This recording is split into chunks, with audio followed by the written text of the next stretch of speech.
जय श्री राम। नमस्कार दोस्तों, कैसे हैं आप सभी। आज 109th एपिसोड है। ये स्वामी लीला शाह जी के प्रवचनों से संकलित शब्द हैं जो कि 17 जुलाई 1962 को नैनीताल में किए गए प्रवचन में से लिए गए हैं। टॉपिक है मेरा निश्चय। तो चलिए शुरुआत करते हैं। आत्मा स्वतः सिद्ध है, सिर्फ महापुरुष सद्गुरु ही उसका ज्ञान करवाते हैं कि भाई तुम जो अपने को शरीर आदि समझ रहे हो वह तुम नहीं हो। तुम तो आनंद रूप परमात्मा हो, जीव नहीं। जो आंखें रूप रंग को देखती हैं वे जड़ हैं। शरीर ना तो सुंदर है, ना प्रेम रूप और ना ही सत्य है। यह शरीर रक्त, रोग, मांस, गंदगी व विष्ठा से भरा हुआ है। इस जैसी गंदी वस्तु दुनिया में दूसरी नहीं है। ये जो कुछ भी दिखाई दे रहा है वह वास्तव में है ही नहीं, तो फिर मन जाएगा कहाँ। मन दौड़ता है विषय रूप तथा गंदे पदार्थों की ओर। वे विषय पदार्थ रूप आदि तो है ही नहीं। ऐसा मानकर उनसे किनारा करना चाहिए। इसे वैराग्य कहा जाता है। अभ्यास का अर्थ है बार बार आत्मा का चिंतन करना, अर्थात याद करना, उसका ध्यान करना, उसका ज्ञान कथन करना। आनंद में स्थिर होने से मन बहुत शांत हो जाएगा, अर्थात मन वश में आ जाएगा। अधिक अभ्यास करने से मन का बिल्कुल अभाव हो जाएगा, अर्थात नष्ट हो जाएगा। शरीर की बाकी जो प्रारब्ध रहेगी वैसे ही इधर उधर जाता रहेगा तथा कार्य आदि करेगा। यह शरीर ना पहले था, ना बाद में रहेगा और ना बीच में ही है।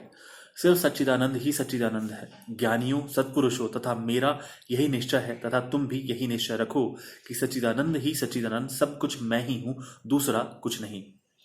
मन इंद्रियों व शरीर द्वारा कार्य करते हुए, लेते देते, खाते पीते, चलते फिरते, जागते, बातचीत करते हुए, अर्थात सब कुछ कार्य करते हुए स्वयं को सदैव हर पल सच्चिदानंद मानना चाहिए।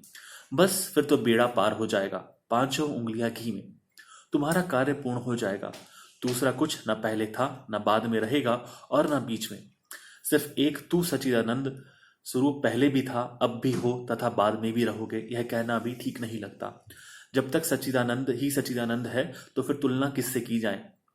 आत्मा को सच्चित आनंद रूप कहा जाता है। ज्ञान स्वरूप व आनंद स्वरूप इसलिए कहा जाता है कि जैसे दूसरे पदार्थों व संसार के ज्ञान को छोड़कर सिर्फ अपनी ओर जाएं, तथा आनंद स्वरूप भी इसलिए कहा जाता है कि दूसरे सभी संसारी आनंदों को छोड़कर स्वयं सच्चिदानंद में स्थित हो जाएं। वास्तव में सच्चिदानंद शांत ही शांत है, दूसरा कुछ भी नहीं। जानने व देखने में फर्क है।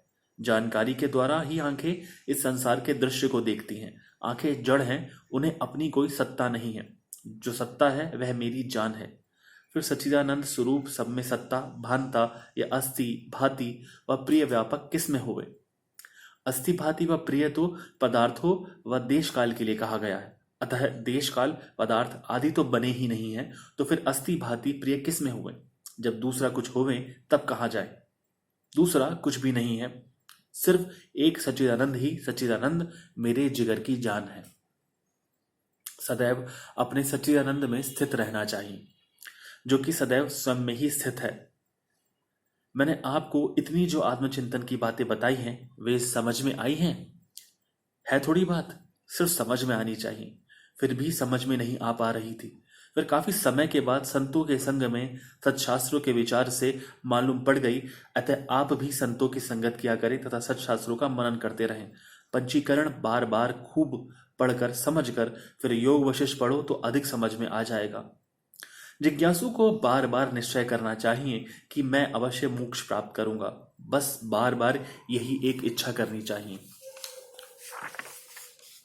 ज्ञानी जो भी दुनियावी व्यवहार करता है वे सब आभास मात्र समझकर कर रहा है, परंतु उसके भीतर शांति ही शांति है। बाहर से यद्यपि कुछ विक्षेप आदि दिखाई देते हैं, परंतु वह परम शांति में ही स्थित है। हर हाल हर काल में एक रस रहता है। स्वयं को ऐसा समझना चाहिए कि मेरे भीतर आनंद ही आनंद समाया हुआ है, अर्थात आनंद की नदियां बह रही हैं, उसमें लीन रहना चाहिए। जब यह मन दुनिया के पदार्थों को सत्य समझता है तब उनके पीछे दौड़ता है, परंतु जब यह पदार्थ सत्य ही नहीं है, अर्थात है ही नहीं, तो फिर इच्छा किसकी रहेगी। मित्रों, ये सत्संग के प्रवचन यहाँ पे समाप्त होते हैं और मुझे समझ नहीं आ रहा कि मैं इस पर क्या व्याख्या करूं, क्योंकि बहुत ही साधारण भाषा में स्वामी जी ने बताया है और इसमें यही समझाने की कोशिश कीजिए कि आप दृढ़ निश्चय कीजिए। और जैसा कहा गया है कि जिज्ञासु को बार बार कोशिश करनी चाहिए और सोचना चाहिए कि मैं मोक्ष के लिए प्रयत्न करता रहूं। फिर उन्होंने दो पुस्तकों का यहाँ पे जिक्र किया है, पंचीकरण और श्री योग वशिष्ठ महारामायण। मैं आगामी कुछ एपिसोडों के बाद उनका भी पाठ करना शुरू करूँगा। तो आपके साथ बात करते हुए अच्छा लगता है। यदि आपके कोई सुझाव हो या आप कुछ कहना चाहें इस एपिसोड के बारे में या प्रेजेंटेशन के बारे में, तो प्लीज़ आप मुझे मेरे ईमेल एड्रेस jitencool@gmail.com पर लिख सकते हैं। क्या यहाँ यूट्यूब पे भी कमेंट करके मुझे बता सकते हैं। जय श्री राम।